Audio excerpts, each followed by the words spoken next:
What's up, beauties? Welcome back to my channel. So in today's video, we are going to be chit-chatting about how do I balance being an entrepreneur while being a mom at the same time. If you are a mom or an entrepreneur and you're in the same boat and you kind of want to figure out how another entrepreneur handles everything while being a mom, then keep on watching. But first, if you have not already, be sure to hit that subscribe button and also turn your post notification bell on so you won't miss when I upload. Okay, so without further ado, we're just gonna hop right into the video. The first thing that you are going to need when you are an entrepreneur and you are a mother at the same time, you're going to have to bring patience. And I'm not talking about a little bit of it, I'm talking about a lot of bit of it. There are going to be a lot of times where you are going to get interrupted. Things are not really going to go your way all the time, and you're going to leave yourself, if you do not bring patience, you're going to be overwhelmed, burnt out, and ready to give up. Things, especially in entrepreneurship and being a mother as well, things don't always go accordingly. We'll literally plan our entire day. That does not mean the entire day is going to go that way, but you really just have to have patience. There are going to be multiple times where your kids are going to interrupt you in the middle of you packing orders, filling things up for your for your business. You're talking to prospects, you're trying to send out emails so that you can get brand ambassadors or send out emails to your customers. Your kids are going to interrupt you whether you like it or not, and you are literally going to have to bring that patience card heavy. So just practicing, just taking it one step at a time, just making sure that you are not overwhelming yourself, not really putting too much on your plate at one time, because it's already a lot being a mom, and then adding on being an entrepreneur on top of that, girl. But you just want to make sure that you are being patient. That is the number one thing. Of all things I'm going to discuss today, patience. Second thing that I'm going to how I balance being an entrepreneur and a mom is I create a schedule that is flexible. So for instance, the day, I don't just wake up and just plan as I go. I literally make a schedule of things that I'm going to do. I make sure that I set aside time for me time, because that is most important, especially if you are an entrepreneur, but most definitely if you are a mom. You want to make sure that you are setting aside that time for yourself. And especially in the morning time when you first wake up, at least try to wake up between an hour or two before everyone else gets up, so that you can get yourself together, so you're not scrambling at the same time that everyone else is getting up. Creating that schedule. So after your me time, getting your most tedious tasks out first. So if you have YouTube videos that you need to record, you want to do that first thing in the morning, because you'll be more productive and more proactive in the morning. If it is like social media posts that you need to create, just anything that is like the most time consuming in your business, you want to make sure that you're doing those things first. Just schedule that first thing in the morning, and then leave all the other tasks, the less tedious, more easier to get done tasks, leave those for the afternoon. So even when your kids are up and you're most likely going to get interrupted 50 million times, you want to just make sure that you have flexibility in your schedule, because some things are not going to go as planned, like stated before. And you just want to make sure that you are not putting too much things on your plate, but making sure that you are getting things done at the same time. The next thing that what I do is I make sure that I set off a cut-off time from my business. There is no reason why you should be working on your business 24 hours, 7 days a week.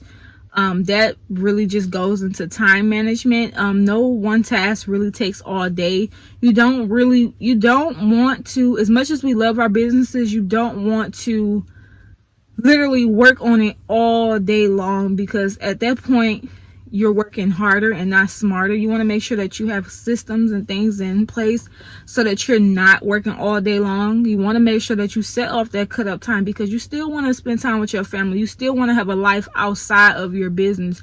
You don't want it to be just business, business, business, business, business. And when it comes to a time where it's time to hire people, or it's time to like just separate yourself from the business, you're unable to do so because you're so hyper focused and inside of your business that you literally can't get out of it. So you want to make sure that you set off a cutoff time with your business and stick to it. Don't say, oh, I'm gonna stop at 6 o'clock, and you look up and it's 9:30 and you're still working. That's how a lot of relationships tend to kind of go shaky. That's how things kind of start getting out of order with your household, especially with your kids. Just not having that balance. You want to make sure that you have that balance, and in order to do so, you have to set a cutoff time. When you were working the 9 to 5, you didn't work all day long at the 9 to 5. You set a time. You were set a time to be there, and you were set a time to leave. So you need to kind of have still that same structure in your business so that everything can be afloat and you have a work-life balance. Another thing that I do to balance entrepreneurship and motherhood is prioritizing my mental health. It is so important. Being an entrepreneur, even though it is rewarding, it can be draining. And being a mother, although it is rewarding, it is the most beautiful thing that you can ever do in life, it can be draining. We're human at the end of the day. We get tired, we get frustrated, and sometimes you just need to take a step back and really just reevaluate your mental health, making sure that you're good. You don't have to necessarily spend money, but just even the little simplest things as far as meditating, journaling, just like taking a day to literally not do anything, things like that. You want to make sure that you're giving yourself those setbacks and those things, those opportunities to just chill, set back, reset, and then go back at it. You don't want to just be going hard all day long, every single day. You get off from your business, you're going straight into momhood, and you literally do not catch a break, because you're prone to have a mental breakdown, and you don't want to do that, especially being an entrepreneur and being in motherhood. Those are two of the most hardest jobs, yet rewarding, and you want to make sure that you are taking care of yourself first so that you can show up as your best self. Another thing that I did do so that I could balance the two is outsourcing a lot of the tasks that normally will take me forever. So say for instance, for a YouTube video, let's say for instance for that, I know that it may take me between an hour or two to edit and upload, put tags, all that stuff like that, in order to get it actually out to you guys. So one thing that I can do for cutting down on time, and you guys can do as well if you guys are doing YouTube, is hiring somebody to do that step. It is places like Fiverr, Etsy. You can even find people on Etsy, Facebook groups that will do that task for you. You don't have to necessarily hire them on as a full-time employee. You can just have them do like contract work. You can have them, you know, just do a task for you, and whenever you need it, or if you need to like catch a break, or this is some, you know, just something that you want to relieve for the time being. Maybe you're going on vacation, or maybe you just literally just don't want to do that task for that whatever time frame. You can always hire somebody else to do it. If making content is frustrating for you, you can outsource that as well. You can have other people make content for you, no matter what you're doing, whether you're making wigs, whether you are educating people on things. You can have people do the work for you. You can hire other people do the work for you. Of course, most times you have to pay these people, but you can, the option is always there. You want to, at least I say, starting out, at least, just especially when you have kids, outsource a couple tasks 1 or 2 times, see how you like it, and then go from there. I'm telling you, it's very, very, very beneficial, especially if you have kids. Like stated, 1 or 2 hours, me editing, I could be spending time with my kids. We could be at the park. We can be, you know, just seeing something. I could take them places. I can't do that if I'm sitting down 1 or 2 hours editing, or I'm sitting down making content or trying to schedule everything to go out, I can just hire someone else to do that, and it is so convenient and beneficial. The last thing that I do is when just trying to balance the two with entrepreneurship and motherhood is involving my kids in tasks. Like, say for instance, I have orders and I need to ship them out. I can have my kids help me with that. They can do little simple little tasks as far as putting the shipping label on it.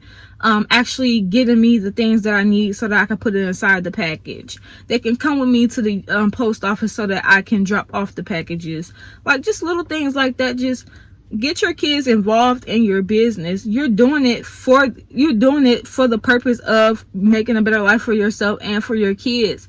They want to see that. Get them hands on with these things, especially when they are small, so they can already have it implemented in their minds. Oh, we're doing this. We're entrepreneurs. We're doing boss shit. You want to just keep them involved. You don't have to like not have them do stuff. They can do certain things inside of your business. Maybe not every single thing, but you can definitely just get them involved. That way it'll be a bonding type of experience. They'll remember that forever. And two, it is also a tax write-off for hiring your children. But that's another topic for another day. But yeah, just get your kids involved. I'm telling you, it's going to be an amazing experience. You guys are going to bond and be able to do stuff. Y'all can go on lunch breaks together afterwards. Just make them feel like they really are doing something. They really are helping, and they are contributing to the generational wealth that you are trying to build. This is the end of the video. I hope that it was helpful. I hope that some of the tips that I gave you guys really you can take it and run with it and implement it in your own home so that you too can have balance with being an entrepreneur and a mom. It is not easy at all. It is hard. It is hard work. It's a lot of mental straining. It's just, you gotta find the best way possible for you so that you can balance the two and get through it. But I hope that the tips that I did provide you guys were helpful. If so, let me know down in the comment section down below if they were helpful. Let me know too down in the comment section down below what type of videos you guys want to see, what new knowledge or things that you're not too sure on that you want me to touch on, and I will definitely make a video on that. But this is the end of the video. Until next time, you guys.